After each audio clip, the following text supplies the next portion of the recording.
UCB Life Issues with Paul Hammond. And as always, a very warm welcome to this week's Life Issues.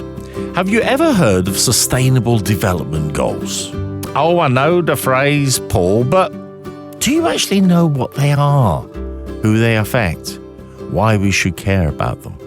Elizabeth Myendo has led Tearfund's disaster response work in southern and eastern Africa and is based in Nairobi. She sees the impact if Sustainable Development Goals are or aren't implemented, especially on the lives of girls and women.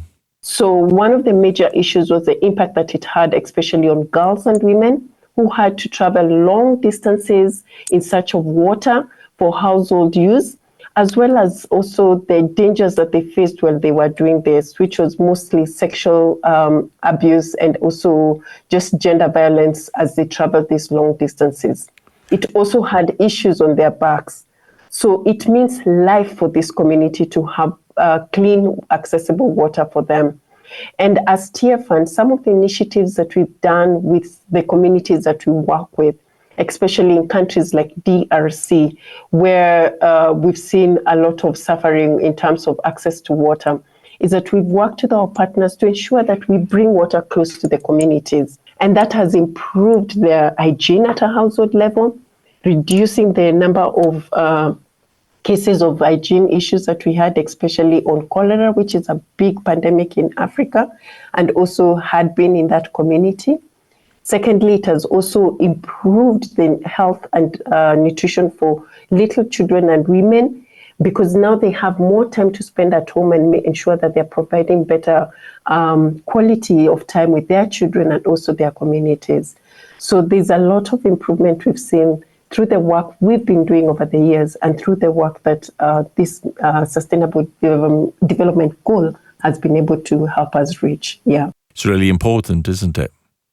And whatever they are, it looks like SDGs, Sustainable Development Goals, could be in trouble.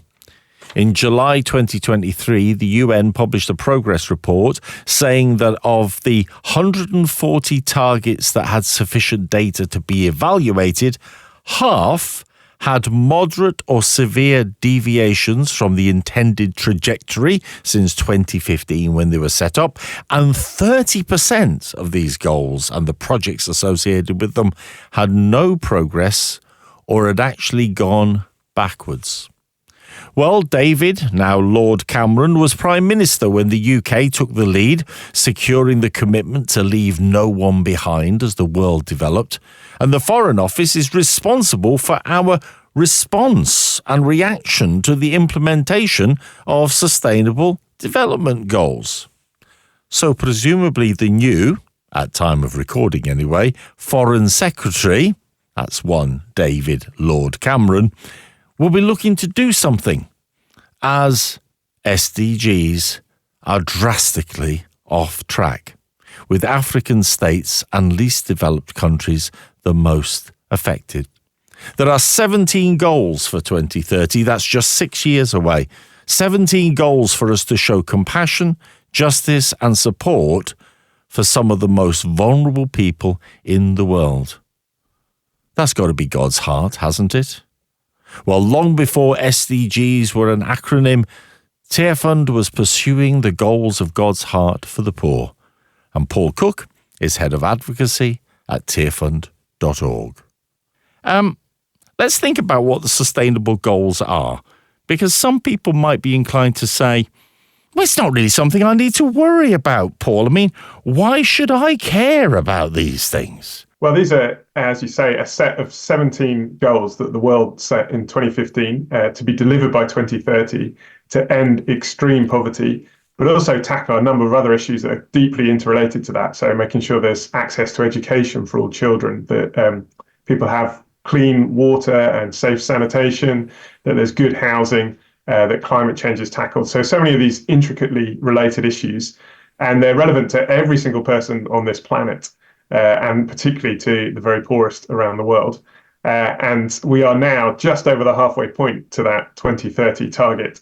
And as you said, that some of those are significantly off track now. Now, we began and there was good progress, and there has been good progress on many of these goals. But the last few years, we've seen, of course, the COVID pandemic and all the knock-on impacts that that's had on developing countries. We've also seen conflicts in Ukraine and elsewhere, and of course, the knock-on impact that's had on food prices.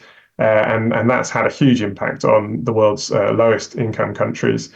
And of course, climate change has got worse and worse with every passing year. And that's really hitting, again, the very poorest countries that have done the least to cause it hardest. And all this combined pressure of these trends has really knocked progress off track for the Sustainable Development Goals. And that should be a concern for all of us because, as you said, we are all people sharing this planet together. It's a common interest for all of us to see everybody lifted out of poverty. And for us as Christians, these goals really reflect God's heart. I believe that when the world signed up to them, they were really capturing something of the Lord's Spirit, and God was at work in that. And actually, they really fit and attune with what we read in the Bible and what we know of God's love for everybody in the world. So if these are off track, that should really matter to us as Christians. And it is an interesting aspect to it that perhaps, in other forums, we wouldn't hear this emphasized to quite the same degree. But those sustainable development goals, they really do tie in with the tenets of what Tearfund is about. And Tearfund, of course, built on very clear Christian biblical principles about social justice and a heart for the poor and a recognizing those who are disenfranchised or those who are excluded from society or those who carry burdens that are beyond the norm. And so what did it mean for Tearfund when those principles were encapsulated into this broad, sweeping agreement? Yeah, I think it was a real moment of celebration to see these as you say, these goals and these targets and these things that we've been working towards, and that many of my colleagues like Elizabeth can describe so clearly and well. To see those really adopted at that global level and see the nations of the world championing for them was a very exciting thing. And, it really matters. So we still have 700 million people around the world that are living in extreme poverty, trying to survive on less than £1.69 a day. I mean, it's hard for us to imagine how it would be to try and survive on that kind of level of income. So this is extreme poverty that's still hitting people every single day, and it really, really matters. So really crucial for all of us to be playing our role and stepping into that space. And one of the great things about these goals, they are goals for every country in the world. So it's for developing nations, but for developed nations as well. There's targets for us as a nation to pursue. My son recently, he's applying for university places, looking to do a business studies course. And actually, we were looking, every single prospectus now, business studies prospectus has sustainable development goals as a core element of that prospectus, because it's considered to be, this is the world we are now living in. This is the world that businesses around the world will be operating in. These are important targets for everybody. And the UK has its own international development plan as well. So you mentioned the new old Foreign Secretary, David Cameron, being back in the saddle. So in November, the UK launched its development white paper, which is meant to set out the UK's plan for what it will do for international development and how it will contribute towards the Sustainable Development Goals over the next few years. And actually, that was quite a positive paper in November. So we've had a few years where the UK's aims with its overseas aid have become a bit distracted by dealing with important things like supporting Ukrainian refugees in the UK and other issues, but they're not things that should have been funded out of the UK aid budget. So it's good to see a focus back on tackling extreme poverty in the UK's overseas aid and international approach to achieve these Sustainable Development Goals. So good to see that in November, but of course there's much more they could be doing still, particularly on the areas of climate change that is having such an impact on the poorest communities around the world. And we will cycle towards that in a little while. But I just want to pick up on the point you made about poverty, though, because we do still tend to think about aid and about development goals and so on, although they apply to us all, we do tend to think, because of the impact that development and progression in the world has had on some of the poorest countries, that actually poverty is a big issue, and that's what it should be all about. And I asked, it is the first of the Sustainable Development Goals, is a goal to tackle poverty. And so I asked Elizabeth, who, as I said, is based in Nairobi and sees through the projects that she works in Africa firsthand the impact of poverty. I asked her what poverty does to people's lives. The reason why this goal is very, very important is the vulnerability that poverty brings in itself. And when I speak about vulnerability, I'm not even speaking about materialistic things. I'm speaking about from a personal perspective and from an individual perspective internally, the effect that poverty has on our mental health, the effect that poverty has on our confidence levels, the effect that poverty has on an individual is just the vulnerability that it brings on it is just sad to see how broken and how vulnerable an individual can be when they're facing poverty. And the reason why this goal is very prime and it's important, it's because one of the key things that we want to address, and also what we've seen, it's remove that, because poverty, one of the key things it's taken away, it's the dignity that we should all have, and the dignity that every human being has a right to live with, because God created us with love, and God put us in this world for a reason and a purpose. And having that dignity taken away from you is the worst thing that can happen to an individual. And that's why I feel this goal has been put forward, because of the vulnerability that it brings and the dignity it takes away from an individual. Tearfund, together with its partners, one of the key things that we are trying to address in this goal is to look at how do we help people from a psychological perspective. And we use this through one of our prime core priority, which is called the church and community transformation. And within the church and community transformation, we address the issues to do with what poverty, in terms of poverty, is not God's plan. And it's not what God has planned for any individual in this world. And we go back to look at it from a mental perspective by looking at what is it that God has blessed me with within the areas that I'm in. Because sometimes when communities or an individual refer to themselves as being facing poverty, we forget to look at what is it that is within our surrounding. So within the church community transformation priority, one of the key things we look at when we're addressing poverty as Tearfund is what is it that God has blessed us with. So if Tearfund is coming to my community, what is it that we can multiply together and make it for the good of my life as an individual who lives in these specific communities? As Elizabeth Myendo, who leads Tearfund's disaster response work in southern and eastern Africa and is based in Nairobi. I'm also talking to Paul Cook, who is head of advocacy at Tearfund, about these sustainable development goals, Paul. And as I said, the first one is about poverty. And I like that phrase. I love that phrase from Elizabeth. When we look at the impact of poverty, we have to ask ourselves, what can we multiply? But as you said earlier, we are over the halfway point of these goals supposed to be being delivered. And the truth is, we are not multiplying them quickly enough, are we? No, we absolutely need to see pressure stepped up so that those goals, we close the gap on where we need to be. So, as I say, 700 million people still living in extreme poverty. We've got to get that down to zero by 2030, and that is entirely possible and doable. It's largely a matter of political will. So, as you heard from Elizabeth, like organisations like Tearfund and the partner organisations and local churches that we work with can do incredible work on the ground to really transform people's lives and lift them out of poverty.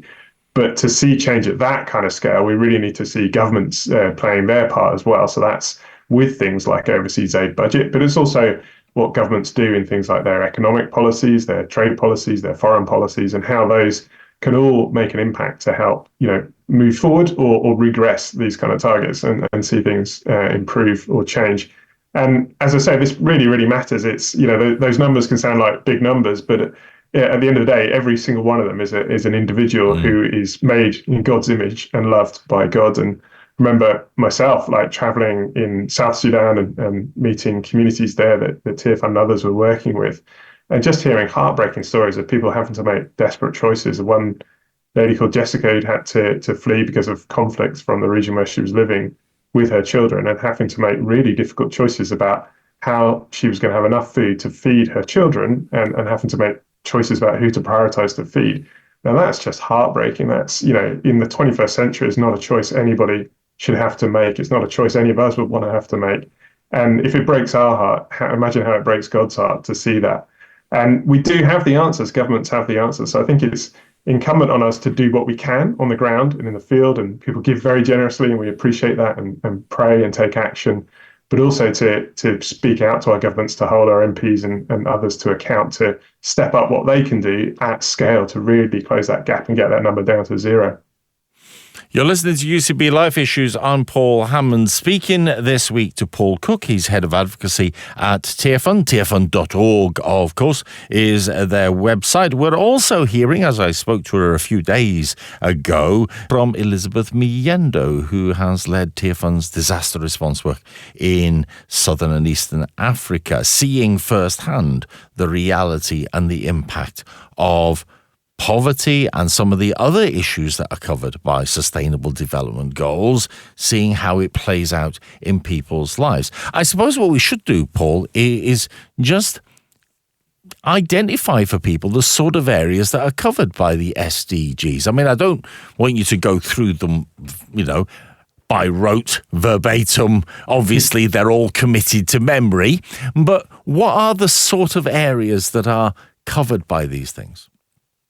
Yeah, so they cover things that we might traditionally think of as poverty issues, maybe. So the issues of extreme poverty, the amount of income a person has per year, but also issues of education. So making sure there's universal access to good education for all children everywhere. There's universal access to good healthcare, that everybody has a decent home to live in that's safe and clean, that there's good and safe, reliable, clean water and safe sanitation as well. So some of those poverty issues, but they're also about the environment as well, because the issue of the environment and the issue of poverty are so deeply interwoven. They really impact each other. So there's also commitments in there about addressing climate change, which is having such a huge impact on poverty itself. Also on issues like making sure that we address waste, and we address issues of the loss of biodiversity, so the loss of God's amazing variety of creatures he's put out there, all of which, that complex web of how all those relate is not only testimony to God's amazing creation, but also fundamental for our own existence. So there's issues like that in there as well, which are, as I say, really deeply interwoven. So this is why they really are goals for everybody, not just for the poorest countries, but for every nation in the world, because there's that very strong environmental impact as well as the poverty impact interwoven in those goals. One of the things that struck me, taking a look at this and speaking to Elizabeth ahead of speaking to you today, was the way in which sometimes these goals sort of blend together to have an impact on something, because one of the aims of the goals is to ensure that people have the opportunity of a livelihood that allows people to find the resources they need to prosper and to grow and to nurture their families and so on and so forth. And as Elizabeth said to me, climate change really has thrown a spanner into the works on that for some people. One of the key things that we've seen when we talk about sustainability, and the best thing about having the livelihood sustainable development goal as a key goal in also the SDGs is because it helps to think through what sustainability are we thinking about the livelihoods. And as rightfully mentioned, recently in the wide of Horn of Africa, we went through a drought period that destroyed a lot of initiatives that we had done in terms of ensuring that communities' livelihoods were well protected and were also well managed, and they were providing a good, they were providing very essential basic needs at the community level. And one of the key things we saw is that the rangeland management systems, that was one of the key livelihoods things that agencies had done over the years to protect pastoralists with their livestock, was one of the biggest areas that was challenged in the recent drought. And that challenge caused a lot of pushback in the investments that we had done, in terms of destroying a lot of livestock and depleting a lot of grain pastures that we had secured for communities over the periods and over the years. And this ties livelihoods, unfortunately, ties very closely with the issues to do with climate change as well. So this impact of this drought was quite intensive than what we had anticipated.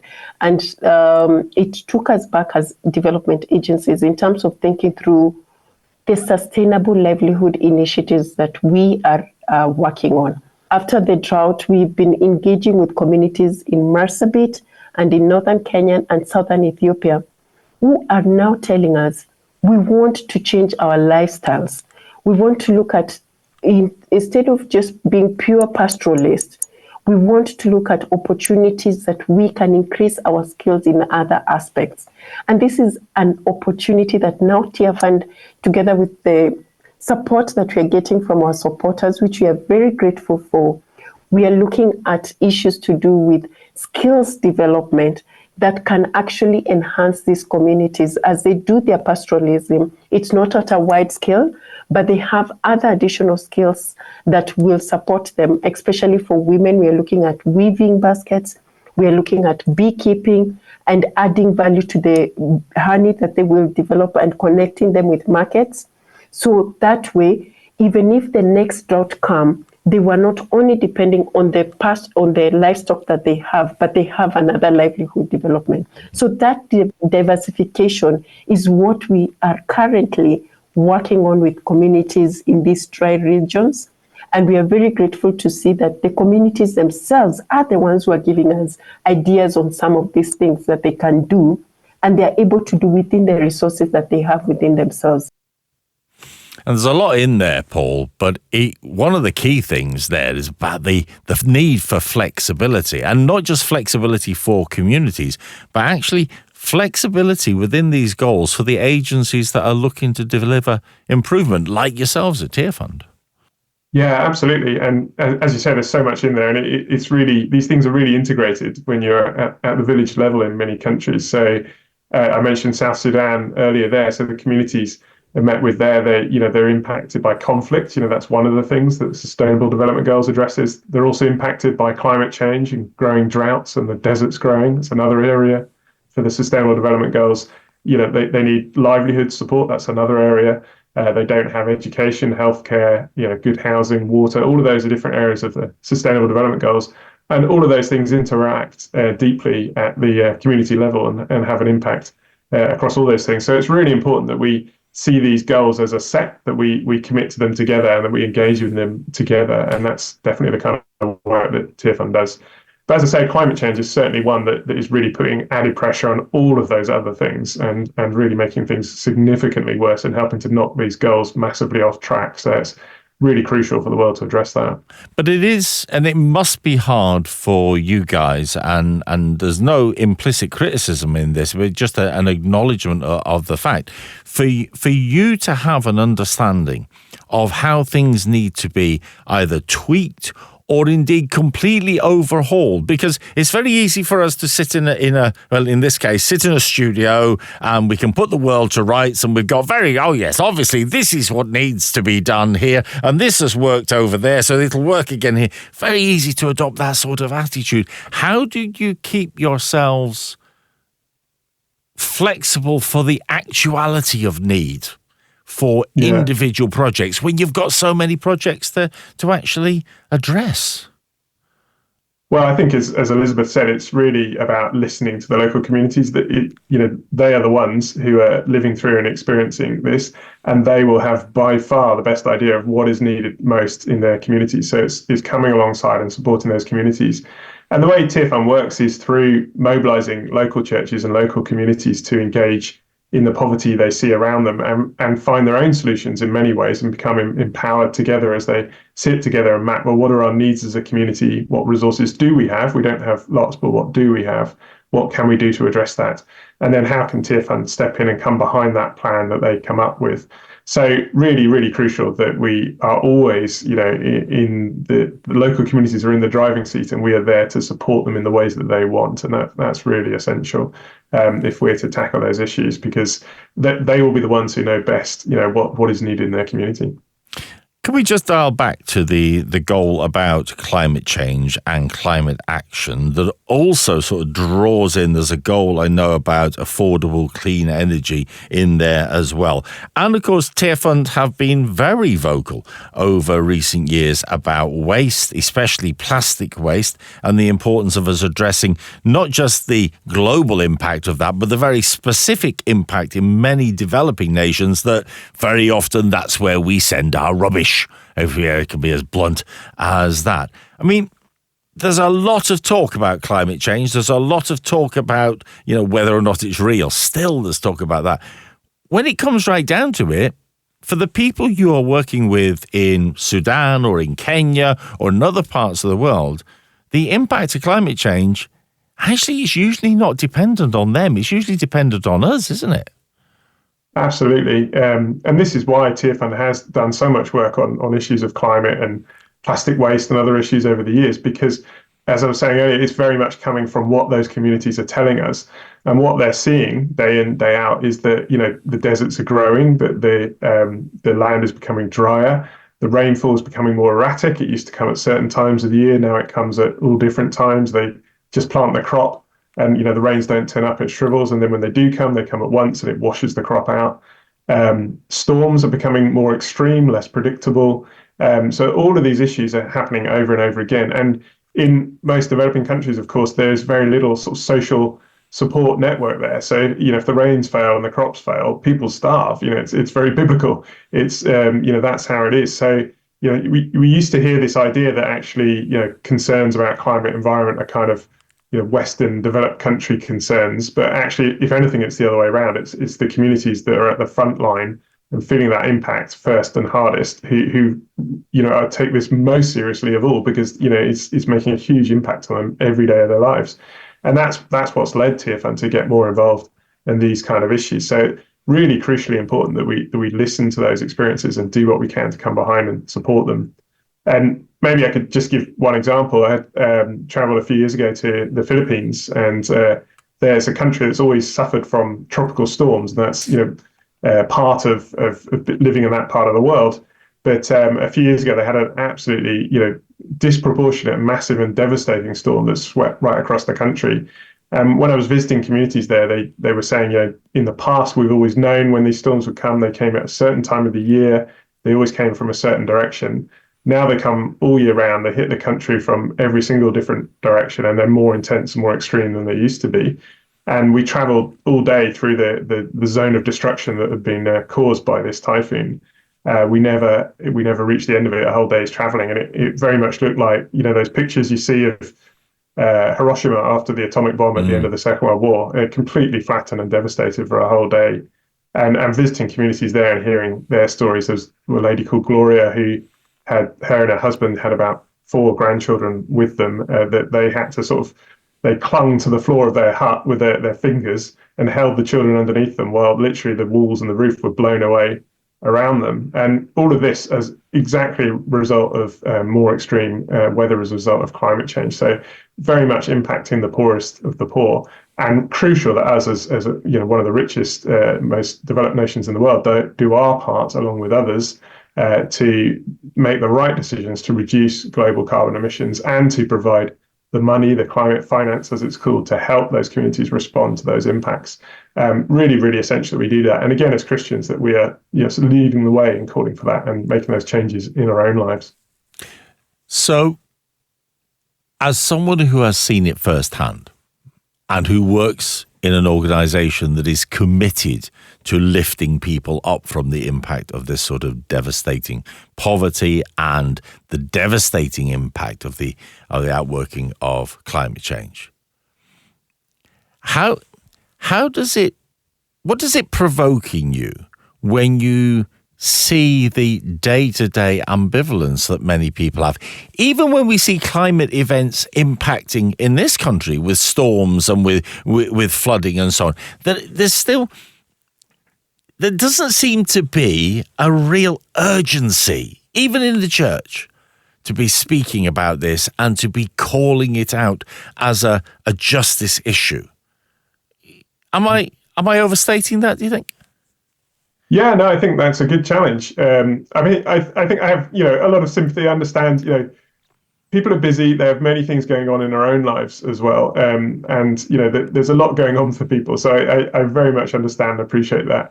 But I think, yeah, absolutely, we could all be doing more in this space, and the church could be doing more. And, the church has done stuff. It has spoken out. It has been very influential in a lot of these international climate negotiations. Very often you see church leaders there having a huge moral impact in that space. And you see activists taking to the streets, a huge proportion of them being Christians and meeting their MPs and building pressure and making changes in their own lifestyle. Again, you see Christians very, very prominently through that. So great to see that. But of course, we could always do more. And, really important that we all step up our efforts and keep the pressure up on governments around the world, because really, they will act when they feel the pressure to act, when they feel they absolutely have to act because that's what their voters are demanding of them. Then we will see that action scaled up and improved.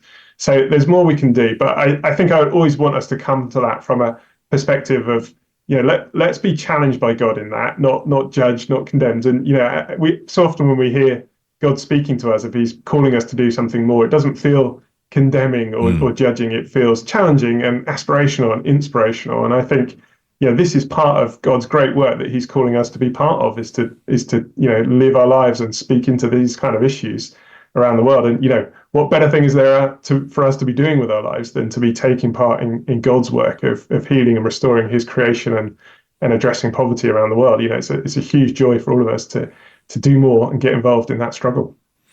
You're listening to UCB Life Issues. I'm Paul Hammond, speaking this week with Paul Cook. Paul is head of advocacy at Tearfund, tearfund.org, of course. But I also caught up with Elizabeth Myendo, who is based in Nairobi, working for Tearfund in Africa. And she had much to say about the impact of sustainable development goals in local immediate situations. And as we were chatting, well, she told me about one particular lady. Shapikira was a lady that could not even provide for her 7 children. And what Tearfund, together with its partners, did, they went to the community, and through just more pottery activities and pottery learning that Tearfund was able to support her with, she was able to use the resources that she got from her pottery to enhance a farm in terms of going to the market and buying seedlings and tools and starting to farm from a kitchen garden into an extended 1-acre farm. And that was an initiative that through the transformation we did in her mind, she was able to see that she can actually be able to move away from that, move beyond the pottery that Tearfund was able to help her with, into the kitchen garden, into now farming into a 1-acre. And the resources that she was able to receive from a 1-acre farm, she took her children to school. Shapikira right now has 3 meals on her table. She now attends services because during Sundays and other fellowship periods, she'd just be moving from one area to the other looking for resources for her family. But now she even has time for herself and her God, which is something that she's really grateful for. And that poverty mentality has come out of Shapikira's mind. And that, for me, is one of the transformation that I see the Sustainable Development Goal really wanted to address. The mental sustainability in terms of just taking away the poverty out of individuals such as Shapikira is some of the key things that we look at and address. And I think for many people, Paul, that holistic impact is something that would not occur to us. I mean, we would think of it in terms of clean water and good sanitation. We'd think of it in terms of poverty. We'd think of it in terms of having enough to eat and so on. We think of it. But as, I mean, that lady, given aspiration, given the freedom to have aspiration, freedom to actually provide, freedom to grow, freedom to nurture, but also freedom to worship and to build her relationship with God, to have time for herself. So it really is a whole person thing when these SDGs, these Sustainable Development Goals, work? Absolutely, yeah, they're deeply integrated, and all these things overlap.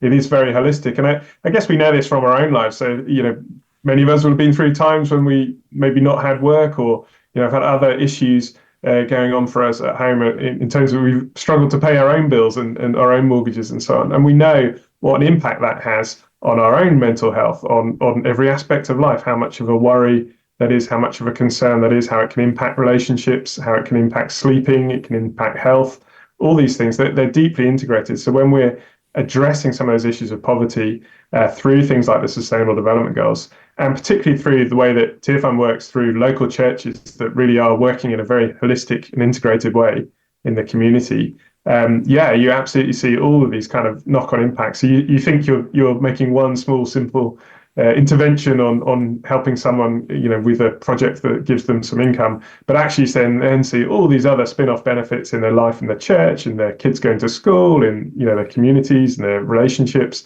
and so on. And that's just so inspiring to see. So that's why it's so important that we hold these goals together as a package. And is part of the reason, I mean, you touched on it there, and I think it was a very good connection that you made with that. So let's just highlight it.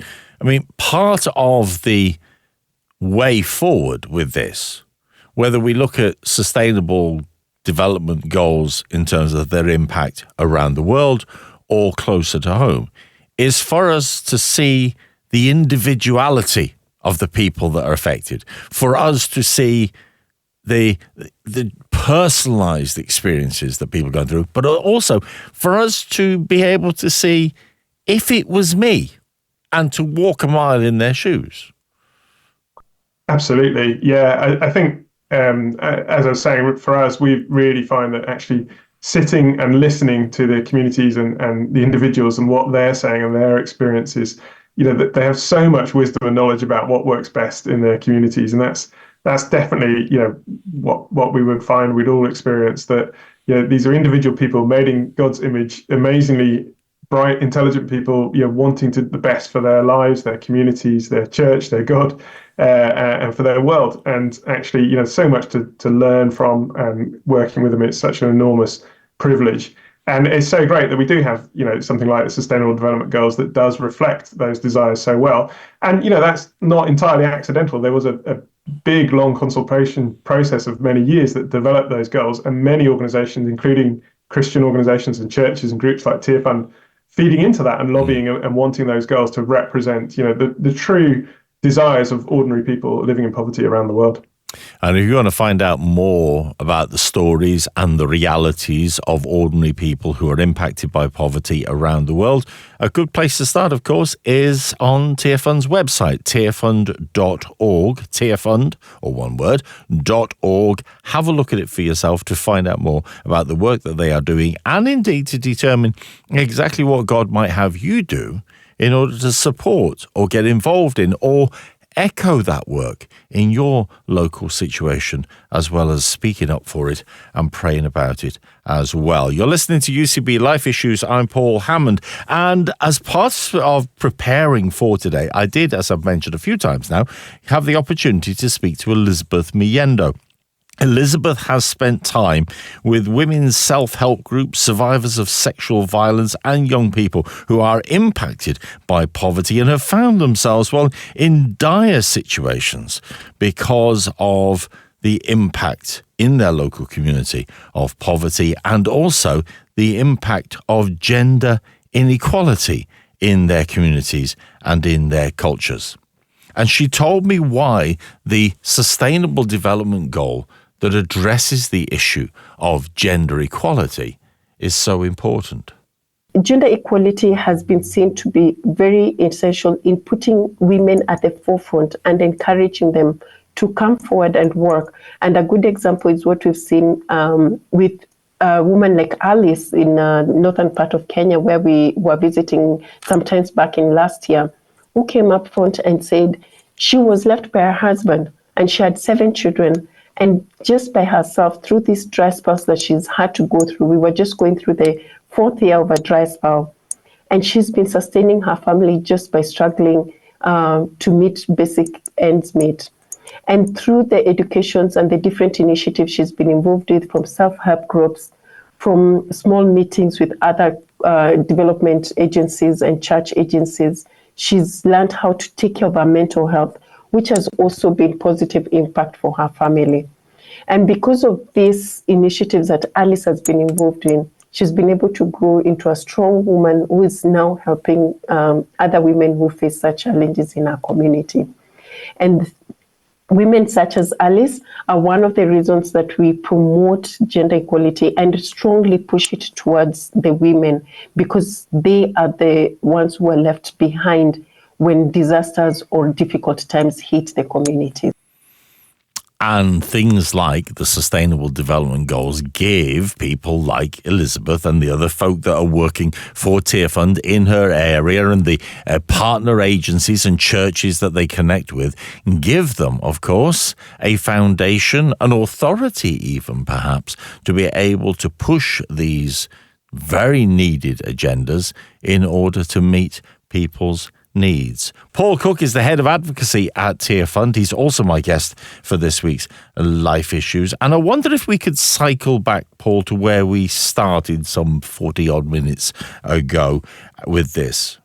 For you, why should our listeners today be concerned about development goals in other countries? Why should we care if they are not moving effectively towards the target of 6 years' time?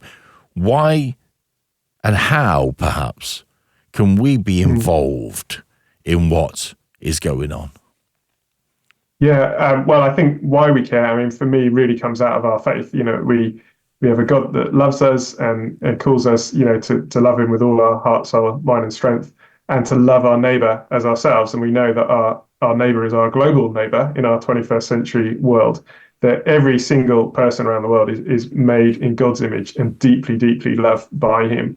And, you know, we have to kind of outwork that love for our global neighbour, as well as our local communities at home and our families and so on. But our global neighbour is deeply part of our faith and outworking that love for our global neighbour.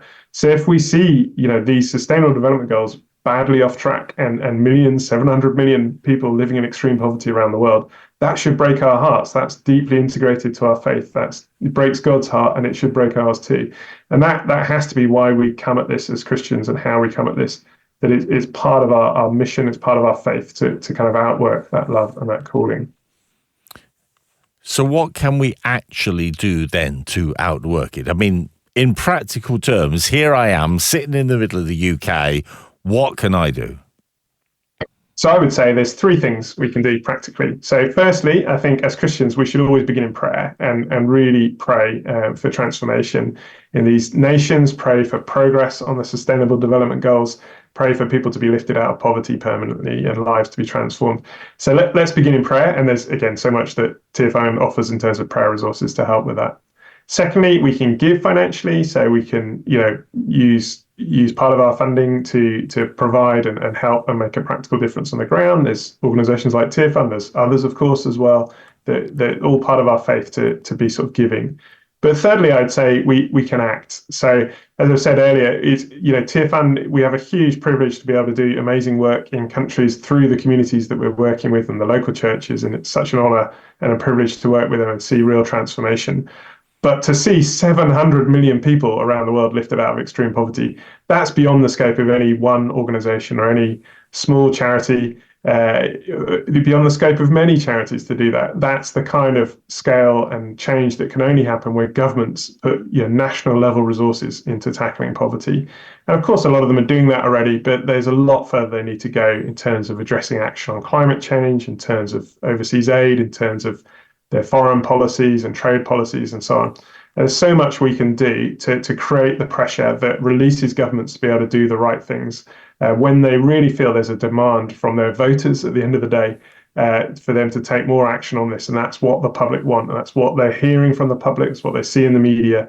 Then, all things suddenly become possible. What is possible changes quite dramatically when there's that pressure coming from the bottom up.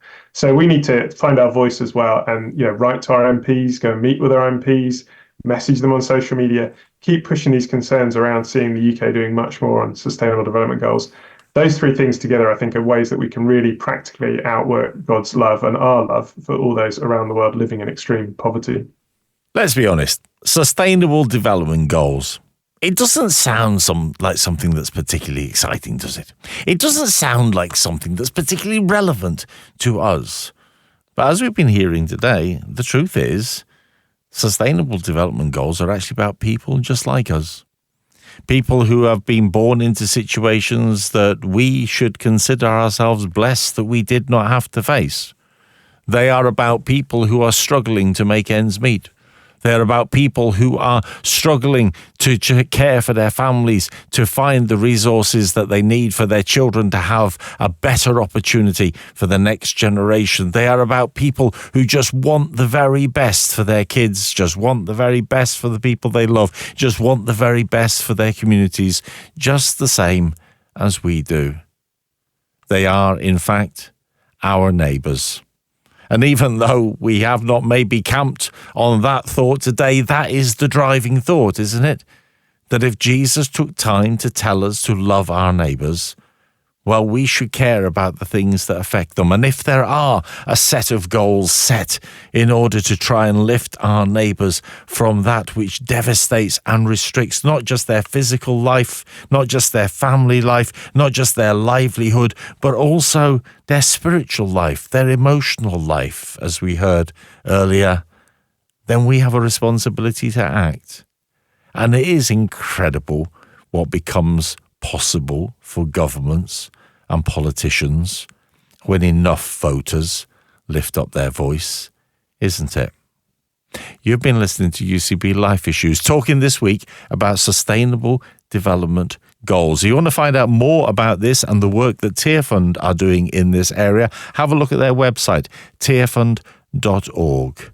Elizabeth Myendo is from Tearfund and is in Nairobi. I got to speak to her a few days ago, and it was fascinating to hear her personal, on the ground, as it were, experience. Paul Cook is head of advocacy at Tearfund, and he has joined us today to unpack this. Paul, thank you for your time. Thank you for joining us. Thank you very much. It's been great. And thank you as well to Rachel, my producer for today. I'm Paul Hammond. Why not join us next week for another Life Issues? Ta-da!